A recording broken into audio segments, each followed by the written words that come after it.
You are looking at Julian's pronunciation guide, where we look at how to pronounce better some of the most mispronounced words in the world, like this other curious word, but how do you say what you're looking for today?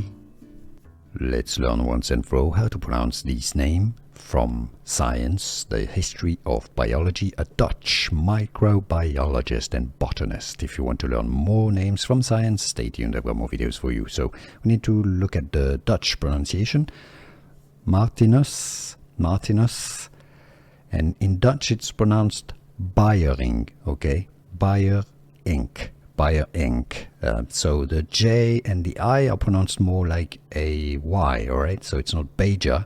I know in English it's often pronounced as Martinus Beijerinck, but it's actually Beyer, so you could spell it B-A-Y-E-R, Beijerinck. Martinus Beijerinck. It's a lot better. If you say Martinus Beijerinck, you sound like you know what you're talking about. Martinus Willem Beijerinck. And now you know.